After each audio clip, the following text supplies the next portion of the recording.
Hello.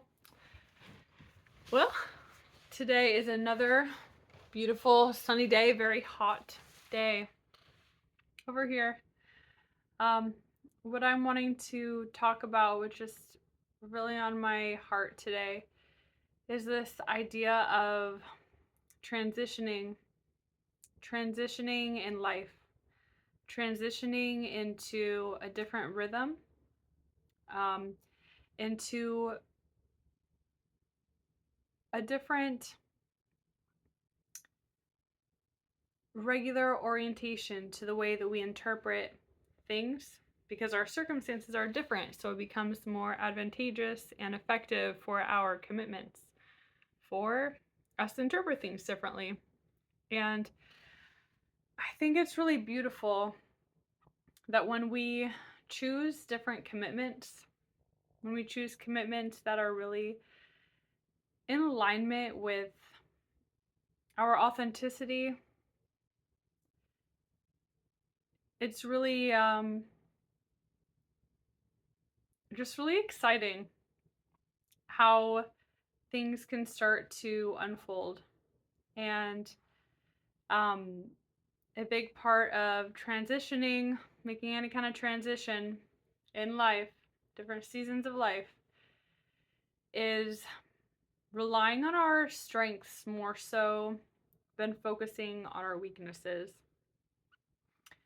I really have been thinking of this topic for me.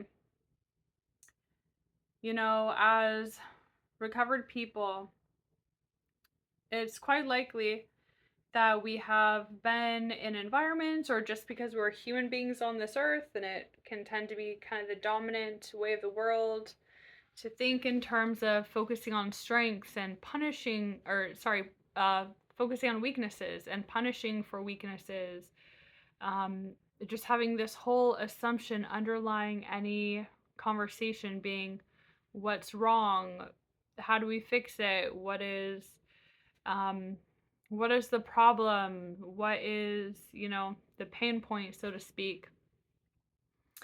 Um, how this focus really undermines our joy and our ability to not get caught up in little rabbit trails.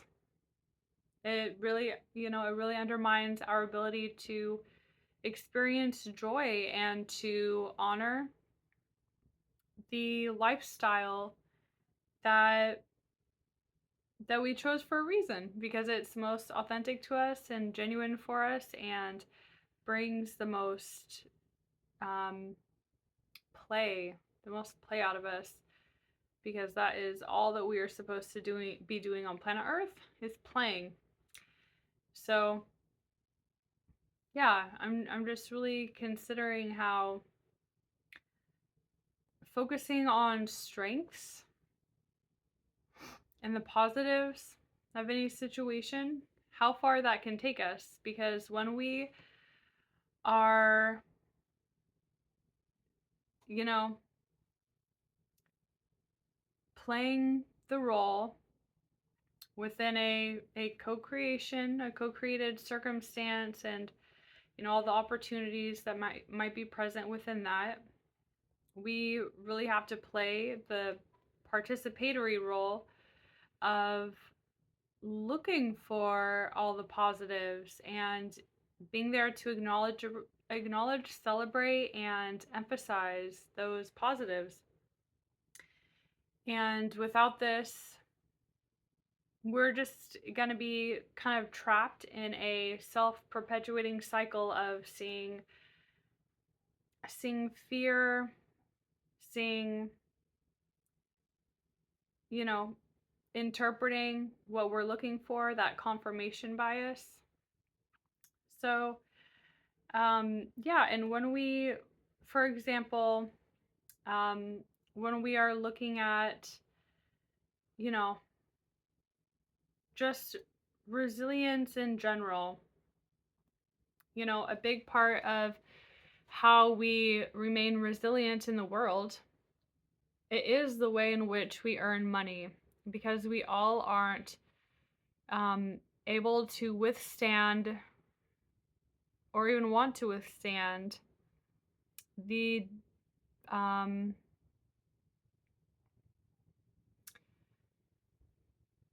the jobs that we may see as currently available to us. You know, we might have to create our own jobs or be creative about finding um, like-minded people that we can join with to earn income. Um, when we are practicing resilience, you know, sometimes we can be doing so amazingly with reframing the way we see things, with being a positive coach to ourselves, with being, you know, in celebration of the positives. But sometimes the thing that is really draining us is actually our job. And sometimes, you know, our job might be playing a role in keeping a homeostasis within a relationship that enables us to earn income, whether it's a relationship to a government entity or to an individual or an organization, um, you know, whatever that might be. Sometimes we have to really consider if maintaining the homeostasis of this stabilizing um, lifestyle dynamic, the way in we earn a living or maintain a stable lifestyle and earn income in some way, or earn the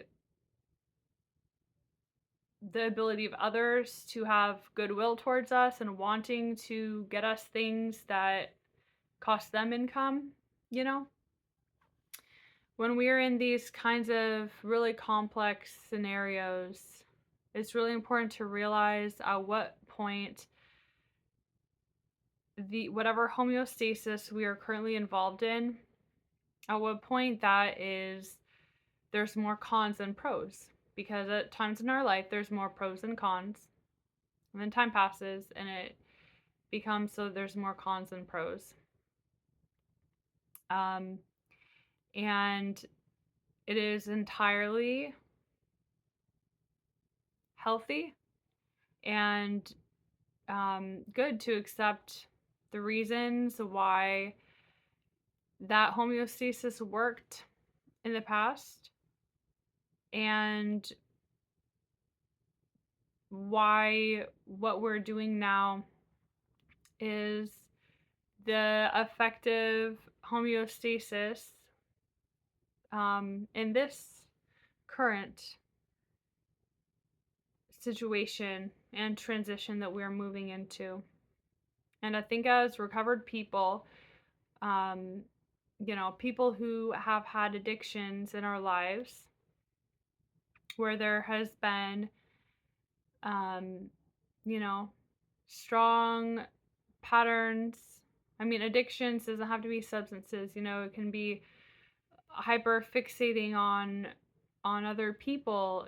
An addiction can be, and just any kind of hyper fixation and use of resources on things that cause more suffering than positives in your life, you know? So we often have experienced things where we have compromised our authenticity to be authentic to what we knew at the time, what we believed we were capable of, because we didn't have the tools of that time to coach ourselves and to maintain commitments and have that trust in ourselves, the commitments we can maintain. Whether this is personal or job related. So I'm just thinking about how much of a blessing, honestly, it is. How much of a beautiful, relieving blessing it is that we have even had the opportunity and the chance to come into these skills of resilience that allow us to process things differently, because what we experience when we are um we are in circumstances that don't support our authenticity, and for our strengths to come out and for us to live according to our strengths. What we're experiencing is an eternal situation that everybody has experienced in some form, and and it is sometimes overwhelming to people's lives, but especially was overwhelming to people's lives in the past. Like, you know, looking down in history, like when there was so many less opportunities for self empowerment and freedom and intrinsic motivation and self management and working in,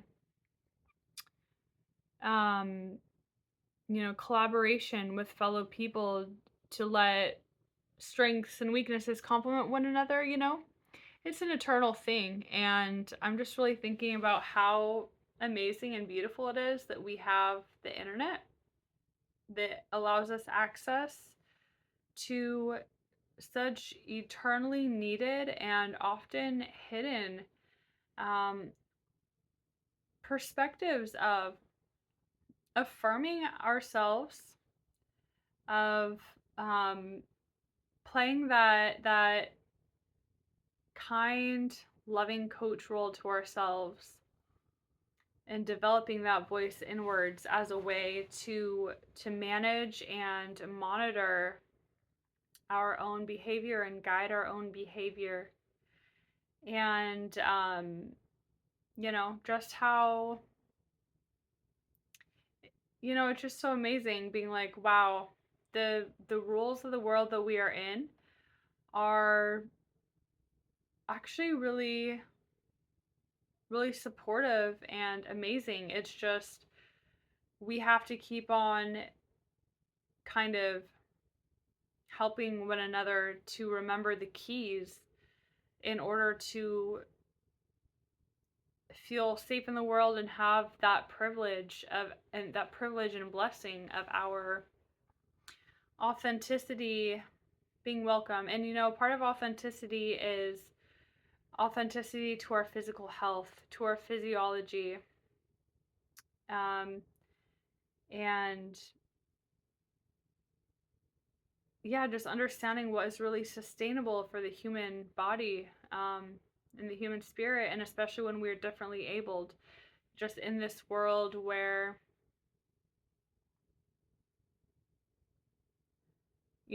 by differently abled, I mean we have different disadvantages and advantages. We all have different abilities compared to one another, and we aren't all cut out for this 9 to 5 model where our focus is on things outside of our genuine interest and care and relevance to our preferences and beliefs and values and interests. So yeah, um, that's the topic in general that is on my mind today. I'd love to hear your thoughts about it. It's a very complex subject, and I think that there's so much to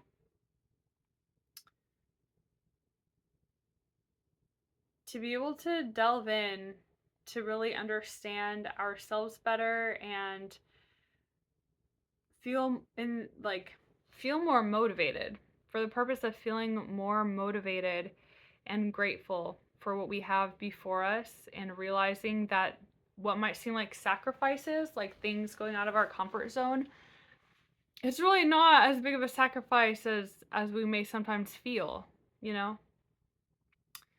Um, I'm thinking in terms of I've been thinking about this for years, and I finally began my dog hiking business, which is really exciting.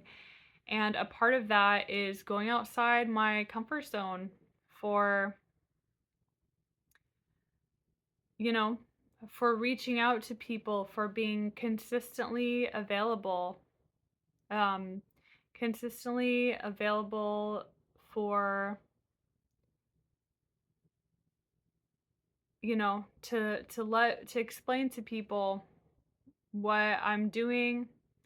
And it's a learning curve, and it can sometimes seem intimidating, but I think that whatever the case is for yourself in your life, when you look at the ways in which you want to relate to people, and what helps you stay positive and encouraged and motivated and physically healthy, those are really the things that keep us encouraged to be self-motivated, and um, to understand how to manage our energy. And it frees up so much of that energy when we realize that things are a lot more simple than we sometimes make it. Things are as simple or as complex as you want to make it. It all depends on how we choose to interpret circumstances. And it's really anything that is kind of outside our comfort zone. It's really a blessing, honestly, that we even have the privilege of taking these opportunities and these actions. And when we realize that connecting with people is completely safe, because we only connect with people in the spirit um, of care and affirming that we do everything with the best interests of one another, and to better enjoy being alive in the reality that we are part of. When we have total faith and conviction in that, um, that is what opens us up to being able to experience people who are of the like mind. And although we can't control people, and there's always going to be people that think and feel outside of that, focusing on the positives is what really makes that the focal point, and the theme, and the kind of mood through which we perceive and interpret everything else in our life, and how we understand whether things are going good. Um, and yeah, we also must separate if things are going good as being a different matter from if we personally are good. That is always going to be a yes, we are good, especially when you have um, come from a background of using, just learning negative self-talk as the way of trying to motivate and orient yourself in the world.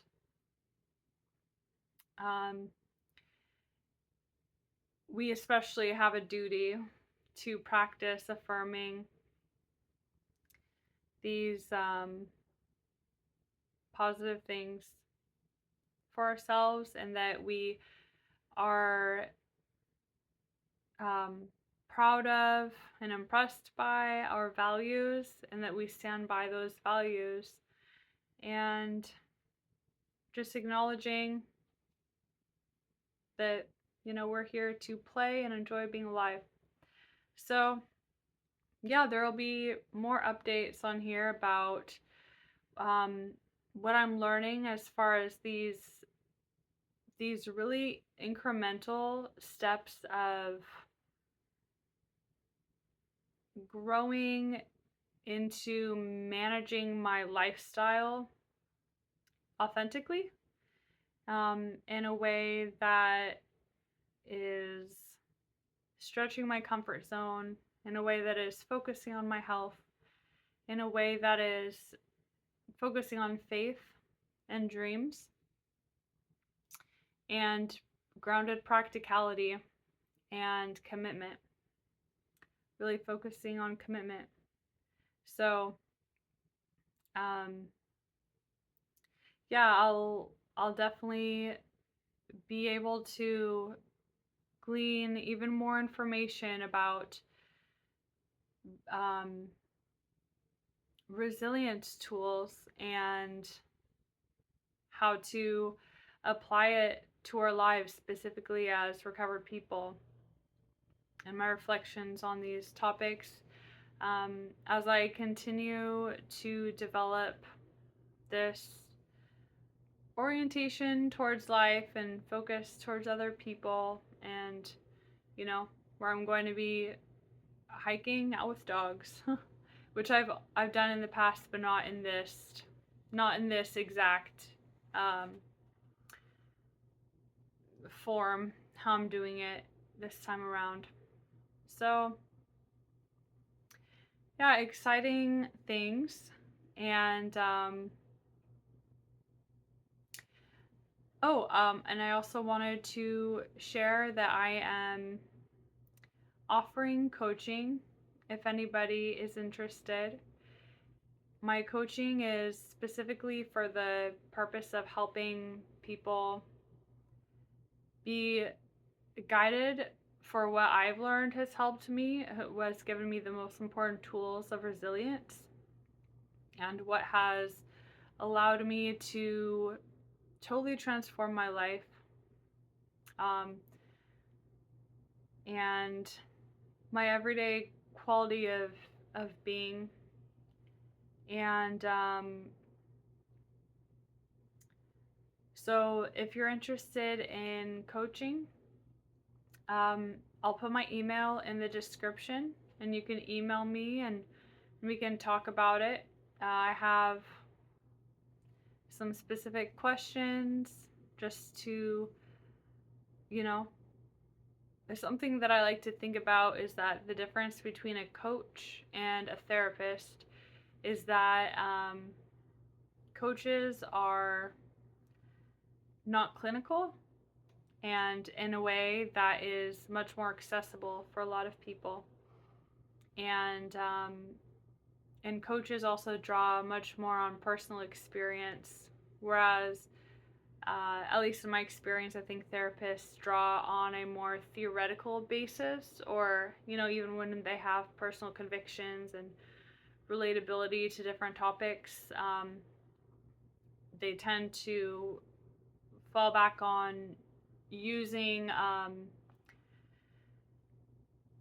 clinical terminology and statistics and frameworks in order to kind of persuade validity or relevance to people.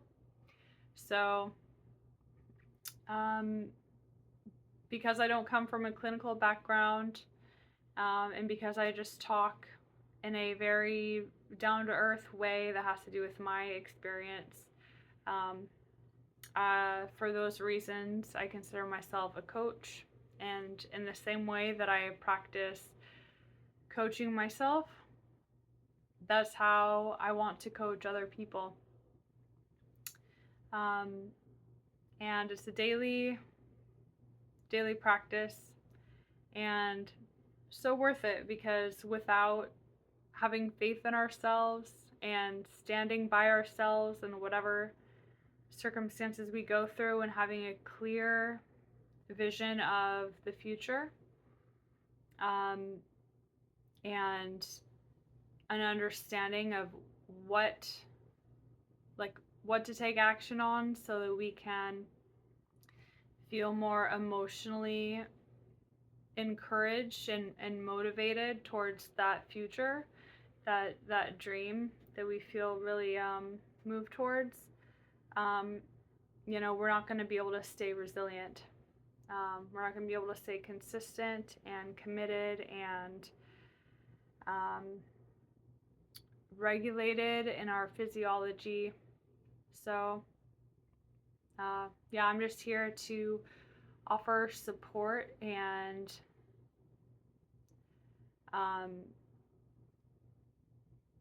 accountability for anybody who's interested. So you can email me. And I just wanted to affirm that whatever you're going through, whatever kind of transition you're experiencing, you are entirely in a good place. Even when things seem a little bit fuzzy, just always remember, if you just go back to the keys of self-coaching, of developing that coach in our minds to get us through whatever circumstances, we have to affirm ourselves. We have to look for the positives and for the ideal way we want to connect in the world. We have to look for long-term sustainability and our genuine, authentic interest. We have to look for honesty with ourselves in how we want to improve our lives, and knowing that it just takes a different mindset approach to do things like changing our health, getting physically stronger, having a wider bandwidth of energy.